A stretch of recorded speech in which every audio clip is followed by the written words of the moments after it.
If I had to design a champion to counter Aatrox with a gun to my head, I would make an exact copy of Irelia.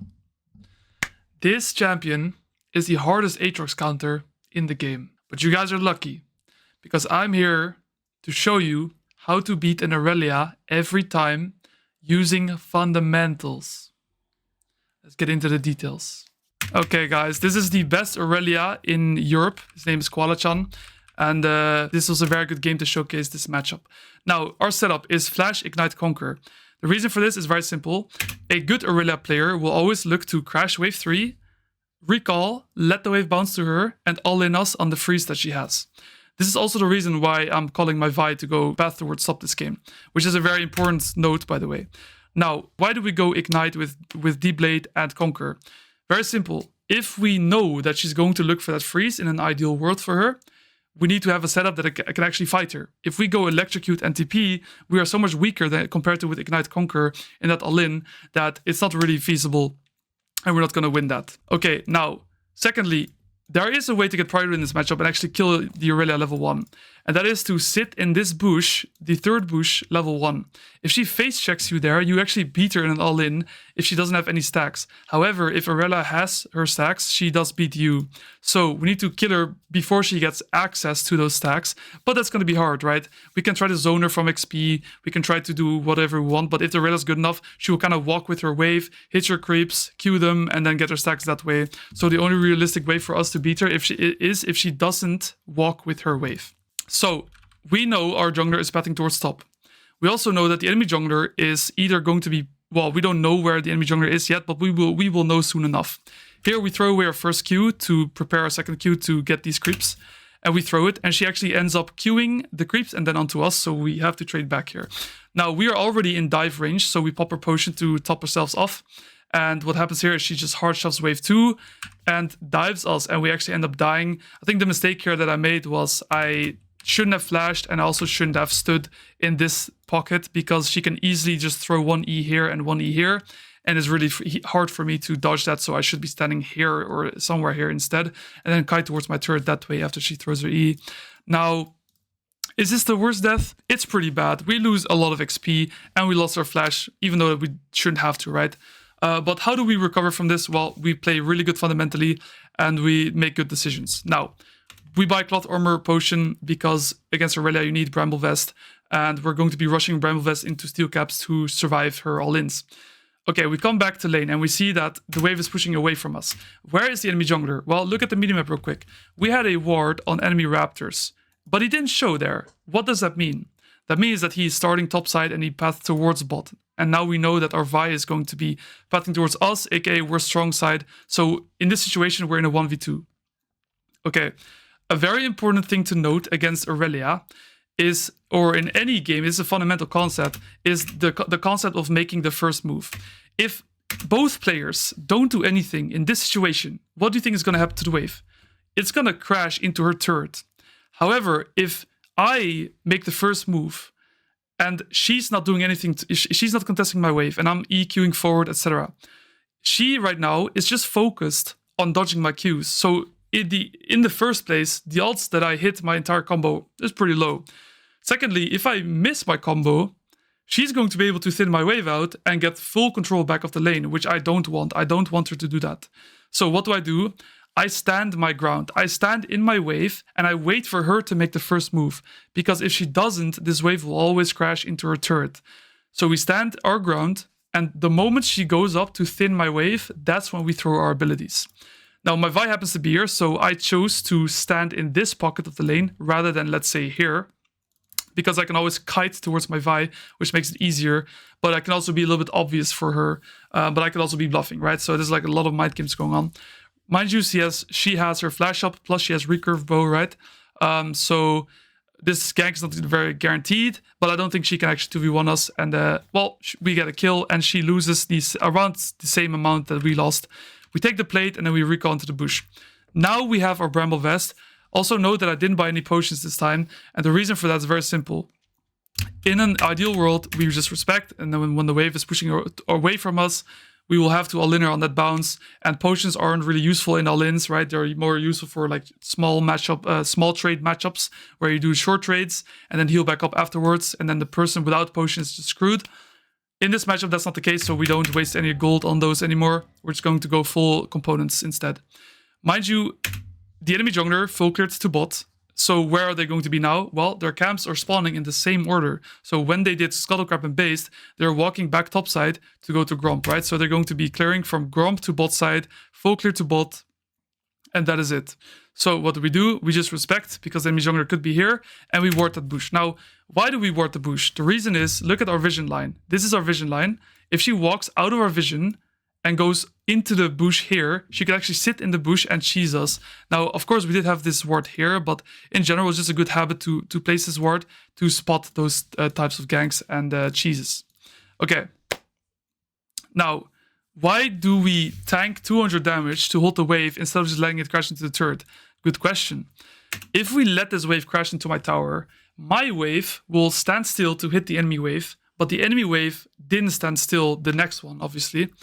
And therefore, once this wave dies, it will meet on my side of the lane. It will meet roughly here, right?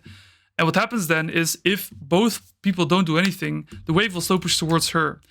If I do something and she doesn't do anything, it will still slow push towards her. In other words, it's not up to me what happens to the wave. It will always slow push towards her. And therefore, if she is good, she can not only avoid the gank by letting the wave slow push towards her, but also look for an all-in, right? So we are completely at her mercy. The way for me to counter this is to hold the wave here and just kill it before it even reaches my turret, or before my wave stands still. Now, I could have let this crash into my turret and then kill it, and it's kind of the same result, right? But anyway, it's all about not letting your wave stand still at all. Now, you might be asking, oh, why am I not just holding the wave? It's just, my wave is just too far. I don't want to take too much damage, so I'm just going to kill the wave. Okay, so look at what's happening with the wave state. It's meeting in the middle. What does this mean? That this means is like a 50-50 for who it pushes towards. However, the person who last hits the minions, even if it's a nanosecond before the opponent, it will push towards the opponent. So here she last hits that minion, and I didn't last hit the minion yet. So therefore, my minions are getting like 2 or 3 autos more on them, and that will snowball into letting it push towards me, which is really good. Why? Because the enemy jungler is pathing towards bot, and my jungler is pathing towards top lane, which means that she'll be vulnerable to ganks because of how far away she is from her turret. Let's look at how we execute this. So my Vi is coming, I just stand here, she queues in, we just do our combo, auto Q, auto Q, auto Q, and we kill her, and that is just a fundamental good gameplay, guys. This is a challenger, best challenger Irelia OTP on this server, and we're just beating her with pure fundamentals, which is just really nice to see in such a hard matchup, right? Okay, so we clear the wave, and the next one, we actually end up getting frozen on here. She actually ends up being back in time to hold the wave, but that's fine with me because we get our boots, and we're really happy. And notice how the gold that I didn't spend on those potions earlier, actually it paid me off by getting my boots exactly on the dot on this timer. So again, well, while we walk the base, 2 things. 1, what advantages do we have? 2, where's the enemy jungler? Well, let's look. We used Flash Ignite. She didn't use Flash or Ignite yet. Okay, so she has double combat sum advantage. Where's the enemy jungler? Well, they went from top to bot side again, so they're going to be top side again. She has a freeze. That is really bad. We don't want to get frozen on, and the enemy jungler is just ganking us. Okay, so what do? Well, we have 2 options. 1 is we respect until we get our flashback, because if she fights us, we can actually flash her ult and win that way. And 2, we could just like E over the wall, proxy, and she contests us, and then we just run away. Now, the enemy jungler could try to kill us as well, but we have her R to run out. I think we should be fine. And of course, the third option is just like getting our support to come top to help us, but that's not really realistic. Not many supports will actually come on this timer, right? So this guy's just kind of the GOAT. So yeah, those are, and see how I counted all my advantages, right? Ult advantage, summoner spells, junglers, components, everything. So she dodges my Nautilus Q, but look, the wave is pushing towards us. I'm really happy with this. Even though I ulted, right, the wave is pushing towards us, so I'm free from this this annoying trade pattern, or lane pattern rather. Okay, again, she runs down. We ward the bush. I think we missed our ward, so that's unlucky. The only reason I ward is because the enemy jungler is going to be topside, and a lot of people, they will like look to gank through lane when you have a freeze. So we can avoid that by just warding like this. Okay. She is going to try and shove her wave out. Now, the reason we don't fight her here is, again, she has all those spells, right? She has her ult, ignite, everything. and we don't know where the enemy jungler is. And a lot of times when people kite towards river, they're cutting towards their jungler. So if we chase her, we might die, and you know, a lot of bad things will happen, or we might lose our flash. I'm just gonna give that crash to her. Again, we're killing the wave before our wave comes, and this time we actually see her roaming towards mid, which is bad from a mid lane, obviously, but it's good for us because she is losing the whole wave, and we actually get a plate here as well. Now, the reason we don't overstay her too long is because if she's basing, we need to match it so that, you know, she doesn't get full control of the lane. She bases, we come back. And again, when we come back to lane, we always check a couple things. Items, summoner spells, ultimate abilities, and jungle tracking. Okay, so what advantages do we have? Well, if you look in the chat, you see Irelia used flash and used her R. Okay, so what advantages do we have? We have flash advantage, we have R advantage, and we have ignite. Is this a good timer to fight her? Absolutely, though it is. It's pushing towards us. We have all these advantages. All we have to do now is just take one short trade and then fight her. And that's exactly what you will see happen here. I took that trade. Now the wave is pushing towards us. If she doesn't interact with this wave at all, she will lose not only gold, but she'll also get frozen on. And now she just fights us, right? She wastes her W like that. We fight her back. I even miss my Q like a piggy, and I still beat her. Because I just tracked my, you know, the advantages I had. Flasher there, I don't think I should have flashed. It's obviously not very good, but I think I've been traumatized by Irelia so often that I'd rather be safe than sorry, because I could see myself losing there still. All right. Very, very good stuff. We killed her. I don't know where enemy Mundo is. I'm a bit scared to push his wave out, but, you know, my Nautilus is here, my Vi is here. I should be fine. Push the wave in, recall. Don't go for the plates, too greedy. And then we just, again, what did she use? She didn't use her R, she didn't use ignite. Or did she? I think she might have. Let me just double check for a second. Yeah, she did use ignite, but she didn't use her R, right? So she didn't have R, but she'll have it now, and my R is down. So I need to respect this timer once again. You know, we're pressing tab, we're seeing what items she has. Okay, pickaxe, recurve, boots. You know, and this is fundamental in bruiser matchups, guys. You need to always be tracking summoner spells. Sometimes you even die to your opponent, and you still have some advantages, you know, and you can still take those fights.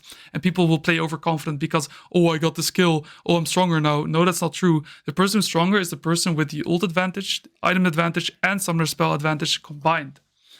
Now, the wave is going to meet in the middle. So what we do is we do this little trick. So often people pretend to reset and they go into the bush, and then they will stay there, and when you stand here and Q the wave, your Q is down and now they're all in you. Okay, a good counter to this is to go here and drag the wave away from the bushes. So now if I Q the wave and she comes out of the bush to fight me, I'm able to kite down to river, and there's so much distance between the two of us that there's no way she ever kills me. If she didn't stay, well, I would have known by now. And we see that our jungler is pathing towards top. Enemy jungler is probably going to be pathing towards bot again, because this is how the game goes. And we can actually pull the wave there, and now it's pushing towards us. And the reason is, just by the enemy Mii standing still for even 1 second, is meeting closer on her side of the wave now, which is here. And a equal number wave, so 6v6, is always going to be pushing away from the lane where it's closest to. Okay. We see Mundo on the map, so we know that we're safe from ganks. We're just going to be standing back and collecting the wave. Not much is going to happen. Again, we collect the wave before it meets into our turret. We don't want to get any plates or the means to stand still. And once more, we're just respecting, right? This is a very specific spot I like to stand against champions who sit in the bush, like Rumble, Ambessa, Irelia. If you stand on this spot, they will drop CS themselves by trying to go on you. So you just wait until they drop CS before you walk up. And often that will make it so that, yeah, you lose gold, but they also lose gold, right? Okay, so we see Mundo. Again, she walks away, so she doesn't walk the wave into the tower. That's a mistake on her end. So we hold the wave because of it. And that's good for us, because we don't want this wave to push away from us. Okay, so again, she's just like hard shoving the wave. Zing, zing, zing. What the hell is that? Again, we're just killing the wave before it ever stops. And this wave is never pushing away from us. It's always going to be in the middle. And that means it pushes towards us instead of her. Now, our Nautilus comes top again, and we're not going to fight her until we have our flash, because, you know, we don't win if she has flash advantage. It's just simply not possible. You know, any good Irelia understands that if she all-ins me and it's close, she will always just flash my third Q and W my second Q, and it's not even going to be close that way. She will just win no matter what, even if I have way more gold spent than her. So my Nautilus comes top, we end up killing her, but he dies for it. It's just crazy what this champ can do sometimes, bro. And we are 4-1, and look at this. We have Eclipse, we have Bramble, we have Steel Caps, and she only has Bork, but you know, the Bork power spike is really crazy. We go back top, we catch the wave, we sit in the bush with our Vi, we try to gank her, and we just here this gank was really well executed by us.